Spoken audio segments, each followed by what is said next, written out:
তো কালকে হঠাৎ করে বেরিয়ে পড়েছিলাম, কারণ আমার ভাবির মায়ের খুব অসুস্থ, খুবই অসুস্থ, প্রায় 600 সুগার, আর খুবই শরীর খারাপ।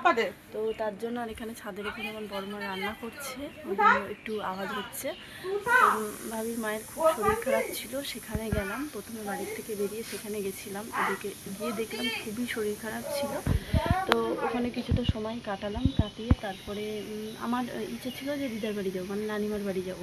কিন্তু নানিমার বাড়ি আর যাওয়া হয়নি, নানিমার বাড়ি যাওয়া হয়নি কারণ রাস্তার মধ্যে টোটোর মধ্যে বাবাই আর আমার ভাইপো দুজন মিলে বলছে আমরা যাব না ওখানে, আমরা এখানে যাব, মানে আমাদের বাড়ি, বাপের বাড়ি, আমার মায়ের বাড়ি, এখানে আসবে, এখানে থাকবে, এরকম কান্নাকাটি রীতিমতো শুরু করে দিয়েছে, ওখানে যাবে না।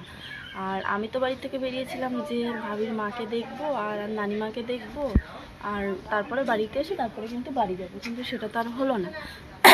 লাস্টে আমাকে বাড়িতেই আসতে হলো, নানির বাড়ি যাওয়া হয়নি। তবে নানির বাড়ি বেরোবো একটু বাদে, জানেন তো, কারণ নানিমারও খুব শরীর খারাপ, নানিমাকে একটু দেখতে যেতে হবে। আর তারপরে নানিমার বাড়ি থেকে ঘুরে আবার কিন্তু আমি এখানে আসবো, এখান থেকে তারপরে কিন্তু আমি আমার বাড়িতে যাবো, ঠিক আছে। তো আজকে অনেকটাই কষ্ট হয়ে যাবে, আর কালকে থেকে কোনো ভিডিও আমি শ্যুট করতে পারিনি। তো এখন ভাবলাম যে আপনাদের কাছে পুরোটাই শেয়ার করি। তো তার জন্য পুরোটাই শেয়ার করছি। আর বাড়িতে উঠেছে সবাই, যে যার মতো কাজ করছে, আর আমি ছাদে চলে এসেছি, এসে আপনাদের সঙ্গে এই কথাগুলো শেয়ার করছি। তো এইগুলো ব্যাপার। তো এখনও নানিমাকে দেখতে যেতে পারিনি। আবার ওদিকে আপনাদের দাদাভাইকে কিন্তু আমি বলে এসেছি যে রান্নাবান্না করবে না, আমি ওখান থেকে রান্নাবান্না করে, যেহেতু মা দেয় এখান থেকে, আর নানি বাড়ি গেলে নানিমাও দেয়, তো তার জন্য রান্নাবান্না করতে মানা করেছি, যে আমি যাব, নিয়ে যাব, তারপরে কিন্তু খেও। এবারে আমাকে বুঝে কিন্তু বাড়ির থেকে বেরোতে হবে, এই করতে হবে, সেই একটা টেনশান আছে মাথায়। যদি না বলতাম সে ব্যাপার আলাদা।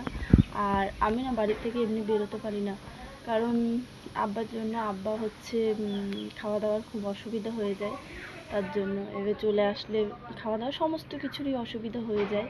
কিন্তু আমি দেখলাম যে বাবাইয়ের হচ্ছে কি ভাইফোঁটার পরের দিন স্কুল খুলবে, তো আজকে যদি না যাই, আজকে শনিবার আমার বিকালে কম্পিউটার ক্লাস আছে, আর আমার ছেলের হচ্ছে কি কালকে অ্যাবাকাস ক্লাস আছে, তো এই দুদিন তো হবে না।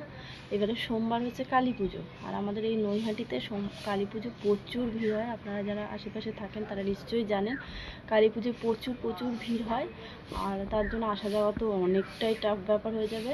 এবারে কালী পুজো শেষ হতে না হতে কিন্তু ভাইফোঁটা, আর ভাইফোঁটার পরের দিনই ছেলের স্কুল, অতএব আমার কিন্তু আশাই হতো না। তো তার জন্যই কালকে তড়িঘড়ি করে আমি কিন্তু চলে আসলাম, আর নাহলে মানুষগুলোকে আমি দেখতেও পারবো না। তো যাই হোক, এদিকে আমার আব্বারও কিন্তু শরীর খারাপ। ভালো হয়েছে, এখানে কাটালাম রাতটা, বেশ আব্বা মনে মনে আনন্দ পেল, বেশ ভালোই লাগলো, সব বাচ্চাদের সঙ্গে আনন্দ করলো। আমার না আশাই হয় না, মানে নিজের কাজ, সংসারের কাজ, ছেলের পড়াশোনা সব কিছু মিলিয়ে টোটালি আশাই হয় না, আর আসলেও কিন্তু থাকা হয় না, এই হচ্ছে বিষয়।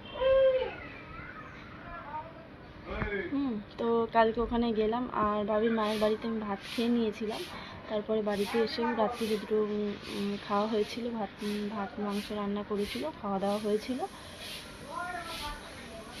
খাওয়া দাওয়া হয়ে তারপরে রাত্রিরে এত ঘুম পাচ্ছিল, বাড়িতে কিন্তু 1টা-1.5টার আগে ঘুম আসে না, আর এখানে এসে এতটাই ক্লান্ত লাগছিল, যে জার্নি হয়েছে সারাদিন, খুব পরিশ্রম হয়েছে, এতটাই ক্লান্ত লাগছিল যে এসেই না আমি রাত্রিবেলা যখন বাড়িতে এসেছি, তখন কালকে 9:30-10টা নাগাদ আমি কিন্তু শুয়ে পড়েছি, ঘুমিয়ে পড়েছি। আশ্চর্যজনক ঘটনা, ঠিক আছে, এত ঘুম পাচ্ছে, মানে ফোনও দেখতে ইচ্ছা করছে না। তো এটাই হয়, বাপের বাড়ি একটা আলাদা রকমের শান্তি পাওয়া যায়, তাই না, মেয়েদের ক্ষেত্রে।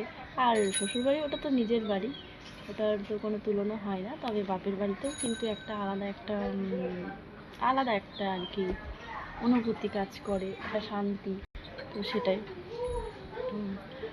আর এখন সকালবেলা উঠেছি, উঠে মুখ টুক ধুয়ে ফ্রেশ হয়ে ভাবলাম আপনাদের সঙ্গে শেয়ার করি।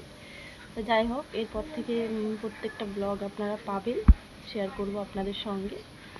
আর আজকে আমার একটা খুব প্রিয় বান্ধবীর জন্মদিন, কিন্তু দুঃখের বিষয়ে আমি থাকতে পারছি না, দেখি বিকালে যাব। আপনাদের সঙ্গে তো সব কিছু শেয়ার করব।